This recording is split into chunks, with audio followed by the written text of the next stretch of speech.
What's up, friends? Welcome back to another episode of Heal You. I'm your girl, Shai, and as always, I'm so glad you're in this space with me today. A couple of weeks ago, we talked about the middle.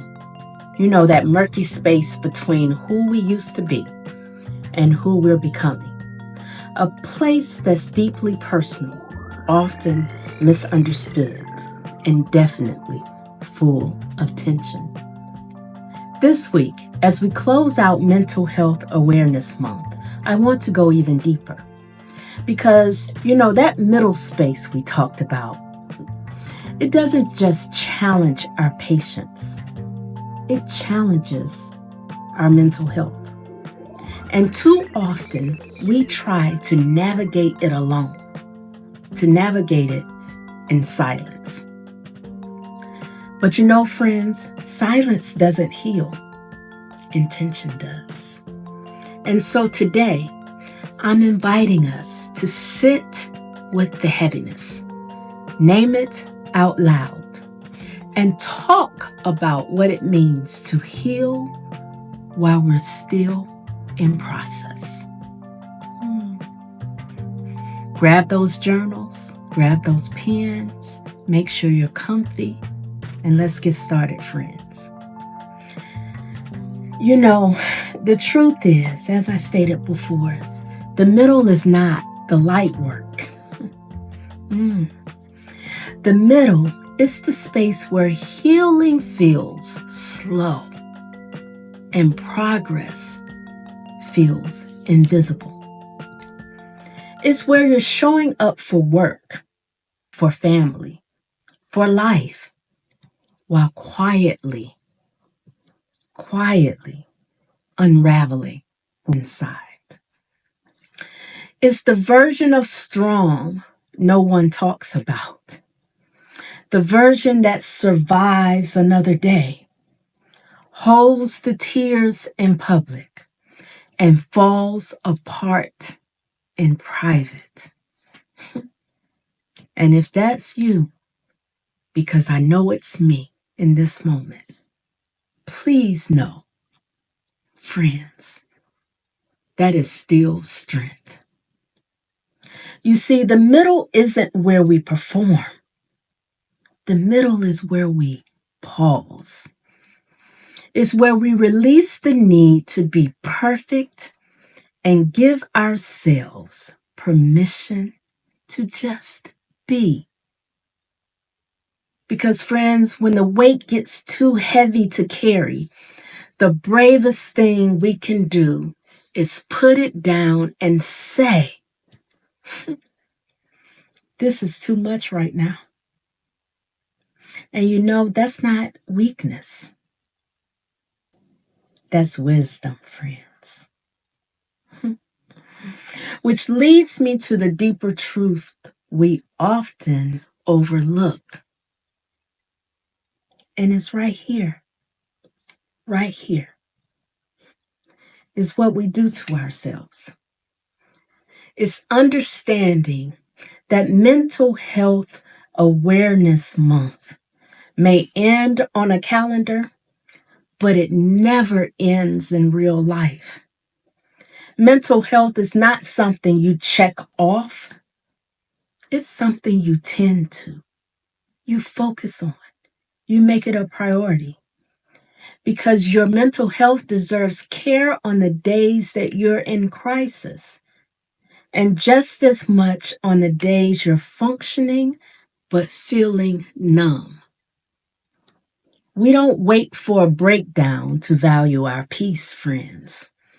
We build rituals of rest, joy, boundaries, and care into our everyday. We incorporate our mental health, our well-being, our taking care of us, self-care. We incorporate that, friends, into our everyday. For me, that looked like learning to say, I need help, and taking it. Learning to say, I need a break mentally, physically, spiritually, learning to say, I'm not okay right now, and understanding it. It looked like redefining strength for me, not as carrying everything, but as knowing when to ask for support. And that path for me, friends, didn't begin with perfect awareness. It began with pain. Ooh, it began with pain. Which brings me to a story that I want to share about me and part of my journey through life. You know, at 18 years old, I tried to end my life. I didn't have language for what I was feeling at that age. I wasn't in the middle. I was lost, drowning in silence, shame, and confusion. At 18, friends, 18, I felt lost. I don't think I'll ever forget that night. I'll never forget it. My uncle found me just in time. I was rushed to the hospital. My stomach was pumped. My body survived. But emotionally, friends, I was shattered. I attempted to end my life at the age of 18.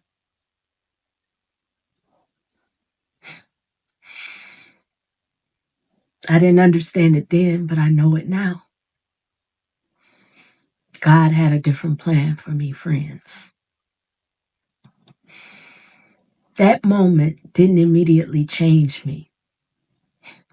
And unbeknownst to me, that moment of survival planted the first seed.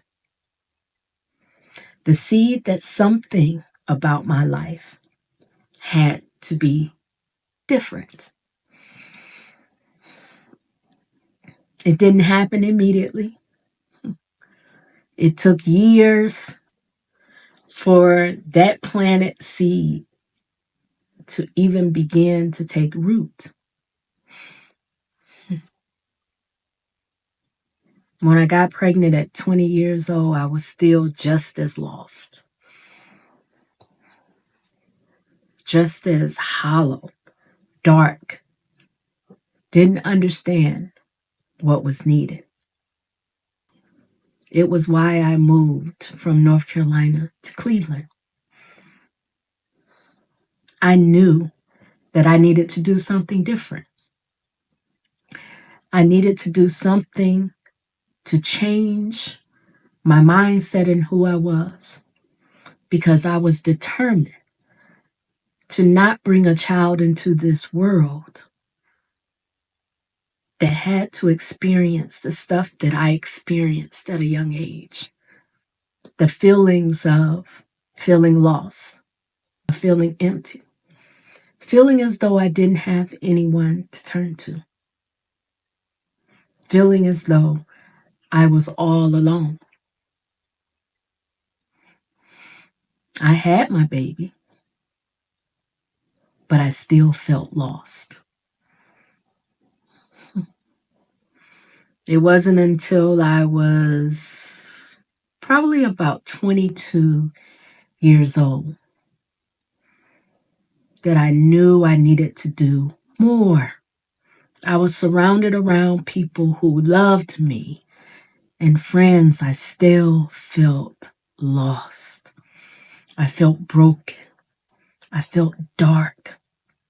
I felt empty. I felt alone.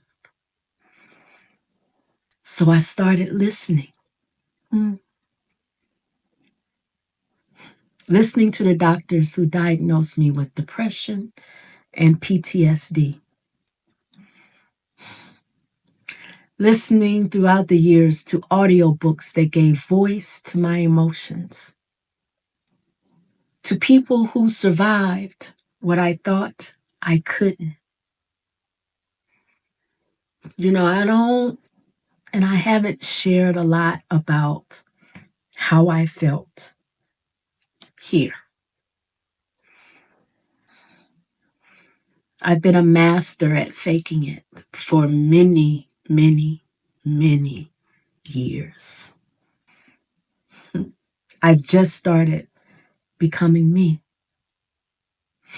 During that moment, I started reading, not for school, but to understand me, doing things to help unpack my trauma, to learn how healing works.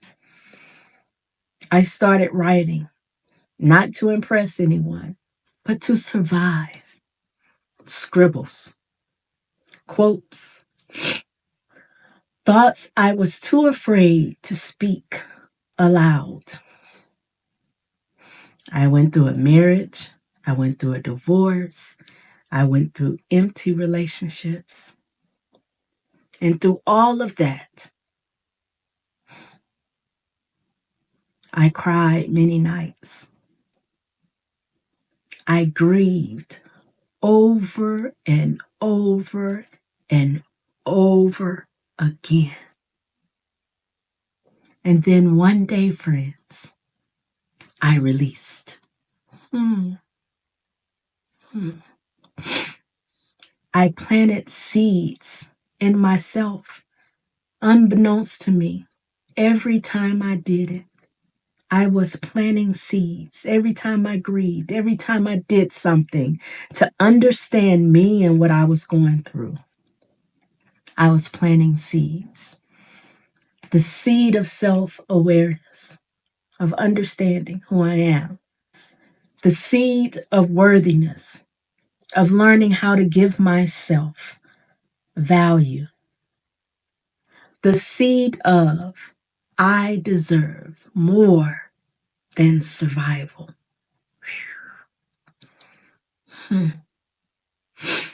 That's a big one.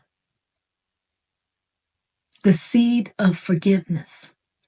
First starting with forgiving myself, and then I've slowly, throughout the years, as I continue to work on myself, I've learned to forgive others. Not for them, but for me. Because, friends, you know what? I realized that there were some books that I read as a young child that wasn't the reality. I had to let go of perfection. I had to let go of the white picket fence, the gorgeous spread of food on the table, love that just basked over and over again, that everyone would be perfect, that life would be perfect. I had to learn how to hold joy and grief at the same time. I had to unlearn, friends, the idea that healing has a finish line. It doesn't. We have so many iterations of healing that we go through. And now, here I am, sitting right here, recording this podcast. And I can say to you, friends, with confidence, I understand the middle.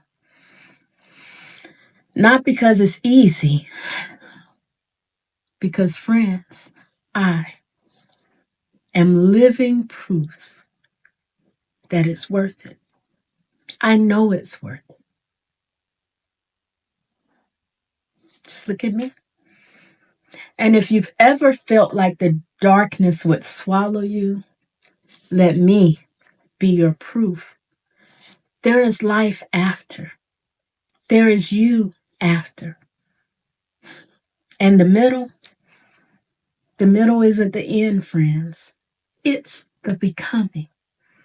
It's learning how to make self-care your love language, to make it a priority for you.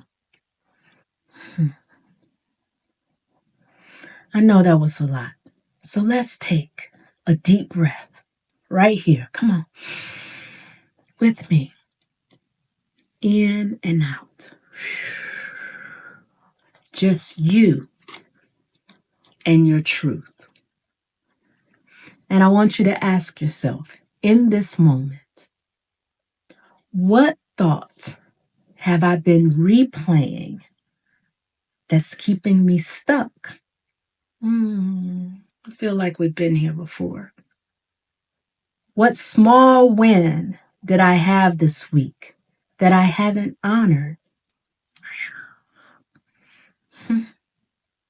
Why or what am I afraid to lean on, and why? You know, friends, this isn't about fixing everything. It's about noticing what needs care. You are worthy of that pause. You are worthy of that break. You are worthy of a moment of silence. You are worthy of quiet time. You are worthy of joy. You are worthy of happiness. You are worthy of becoming everything you desire to be.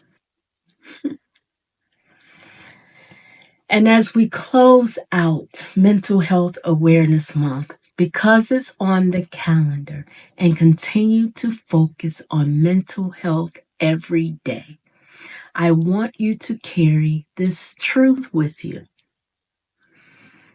You, my friends, are not weak for needing help. We aren't.